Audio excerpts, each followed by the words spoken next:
माझ्या लेकरा, आज तू कोणत्याही योगायोगाने इथे आलेला नाहीस. जेव्हा एखादा राजा आपल्या प्रजेला भरघोस दान देण्यासाठी दरबार भरवतो, तेव्हा तो स्वतः काही भाग्यवान लोकांना तिथे बोलावून घेतो. आज मी तुला या क्षणी इथे थांबवले आहे, कारण या सृष्टीच्या नियमांचे चक्र फिरले आहे. माझ्या लाडक्या लेकरा, आजचा हा संदेश तुझ्या गरिबीवर पांघरून घालणारा नाही, तर तुला थेट वैभवाच्या शिखरावर नेणारा आहे. आज या क्षणापासून तुझ्या नशिबातील दारिद्र्याचा आणि कष्टाचा शेवटचा अध्याय संपत असून तुझ्यासाठी ब्रह्मांडीय खजिन्याचे महाद्वार स्वतः स्वामी उघडत आहेत. हा संदेश तुझ्या 7 पिढ्यांचे दारिद्र्य पुसून टाकणारा आहे. आता मनातील संकोच सोडून दे आणि पुढचे शब्द अत्यंत एकाग्रतेने ऐक. मी पाहत आहे तू पैशाच्या एका पैसाठी किती हाल सोसले आहेस. जेव्हा घरात पैसा नसतो, तेव्हा स्वतःची रक्ताची माणसेही कशी परकी बनतात याचे जिवंत अनुभव तू घेतले आहेस. तू मेहनत करतोस, घाम गाळतोस, पण तुझ्या पदरात फक्त अपयश आणि लोकांचे टोमणे उरतात. कर्जबाजारीपणाचे ते ओझे, मुलांच्या भविष्याची चिंता आणि रात्रीच्या वेळी पैशांच्या विवंचनेमुळे उडालेली तुझी झोप, या सगळ्या गोष्टींचा मी साक्षीदार आहे. लोक तुझ्या परिस्थितीवर हसले. त्यांनी तुझी हतबलता पाहून तुला कमी लेखले, पण त्यांना माहीत नाही की ज्याच्या पाठीशी अक्कलकोटचा राजा उभा असतो, तो कधीच रंक राहू शकत नाही. तुझा हा कष्टाचा काळ, ही पैशांची चणचण मी आज मुळासकट उपटून टाकत आहे. आत्तापर्यंत तू फक्त संकटाची वादळे पाहिली आहेस. आता वैभवाचा पाऊस पाहण्याची तयारी ठेव. अनेकांना वाटतं की पैसा फक्त कष्टाने येतो, पण तसं नाही. जेव्हा माणसाच्या कुंडलीतील भाग्याचा पूर्व पुण्य जागा होतो, तेव्हाच लक्ष्मी त्याच्या घरात स्थिर राहते.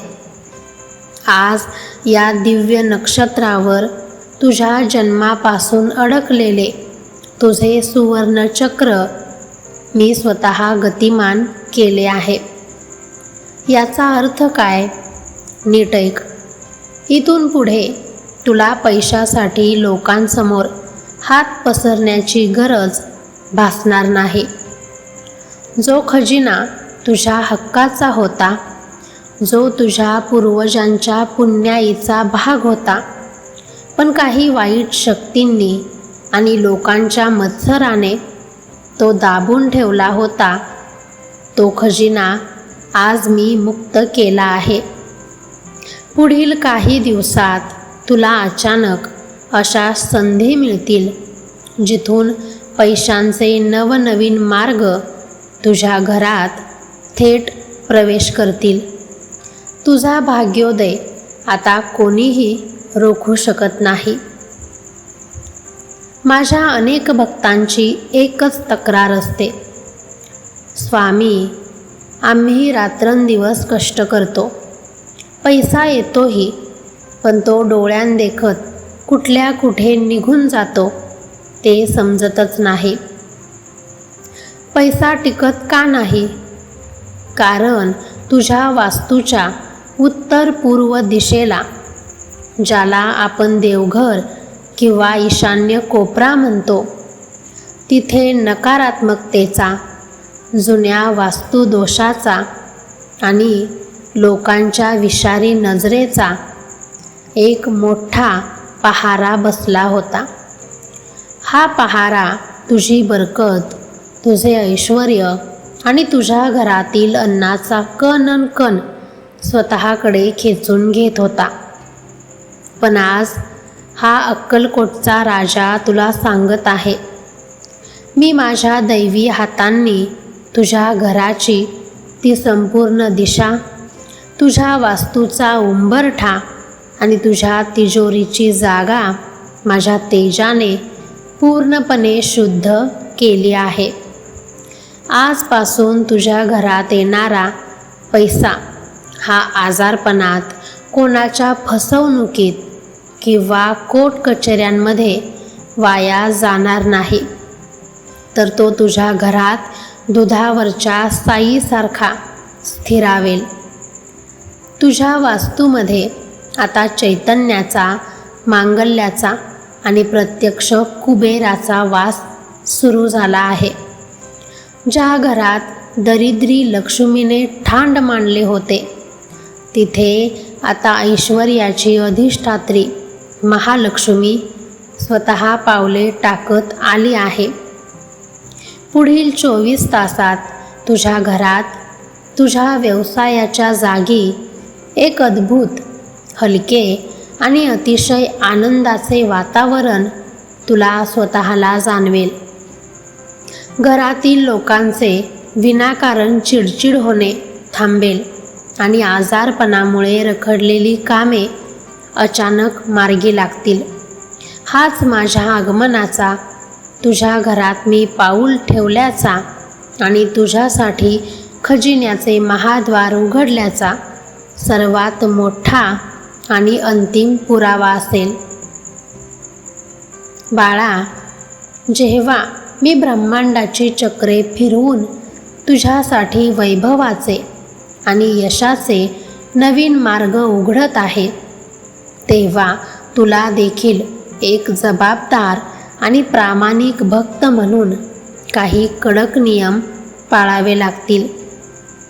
हा खजिना घरात टिकवून ठेवण्यासाठी या गोष्टी आत्ताच्या आत्ता मनावर कोरून ठेव.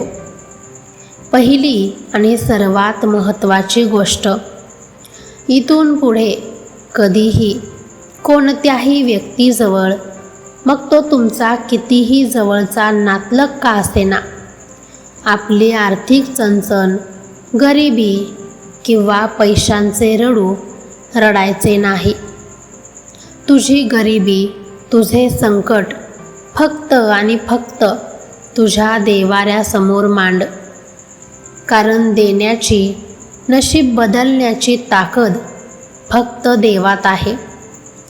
जेव्हा तू जगासमोर जाऊन हात पसरतोस किंवा स्वतःचे रडू रडतोस, तेव्हा लोक तुला मदत तर करत नाहीतच, पण पाठीमागे तुझी चेष्टा करतात आणि तुझे स्वामी पाठीशी असूनही तू हतबल आहेस असा चुकीचा संदेश जातो. माझ्या शक्तीचा अपमान करू नकोस. दुसरी गोष्ट, तुला जेव्हा अचानक धनलाभ होईल, नवीन नोकरी मिळेल किंवा व्यवसायाची मोठी संधी चालून येईल, तेव्हा त्या पैशाचा माज, घमेंड किंवा अहंकार डोक्यात आणू नकोस. अनेक लोक सुखाचे दिवस आले की देवाला विसरतात आणि पैशाच्या मस्तीत गरिबांना तुच्छ समजतात.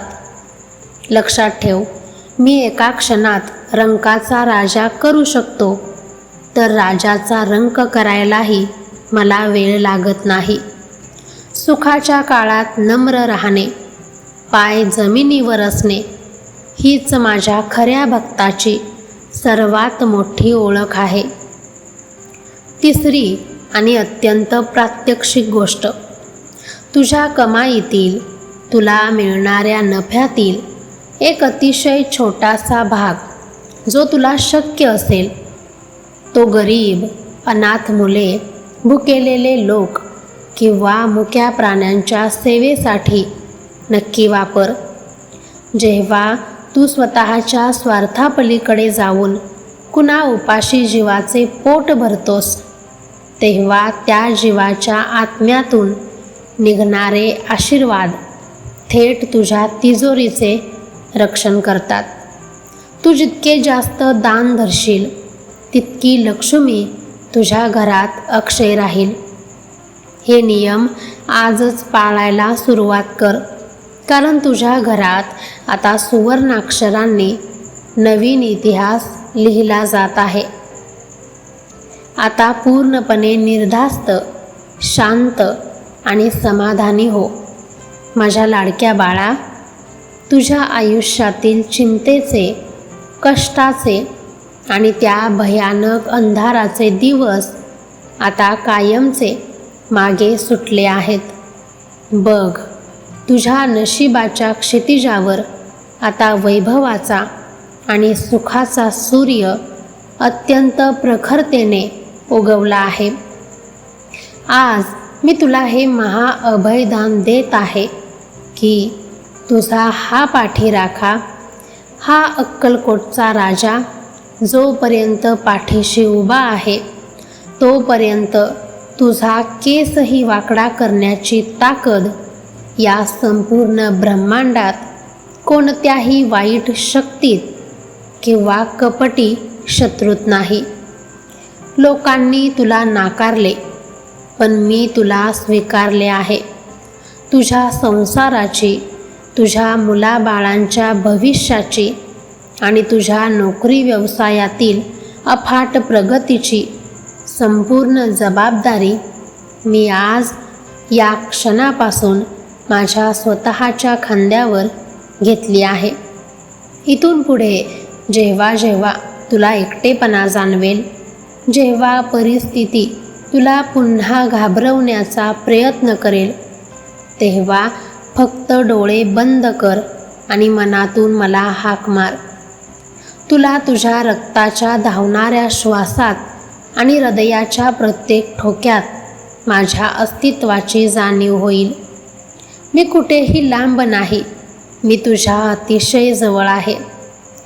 जा, आता डोळे पुस, चेहऱ्यावर एक सुंदर हसू आण आणि अत्यंत आत्मविश्वासाने या जगात ताठ मानेने चाल. दारिद्र्याचा, अपमानाचा आणि भीतीचा आता पराभव झाला आहे आणि तुझ्या विश्वासाचा, तुझ्या प्रामाणिकपणाचा आज अंतिम विजय झाला आहे. ब्रह्मांडाची तिजोरी तुझ्यासाठी उघडी राहील. माझा पूर्ण, अखंड आणि दिव्य आशीर्वाद तुझ्या आणि तुझ्या संपूर्ण कुटुंबाच्या पाठीशी त्रिकालबाधित राहील. सदैव सुखी भव, सदैव समृद्ध आणि निर्भय भव. भिवू नकोस, मी तुझ्या पाठीशी आहे.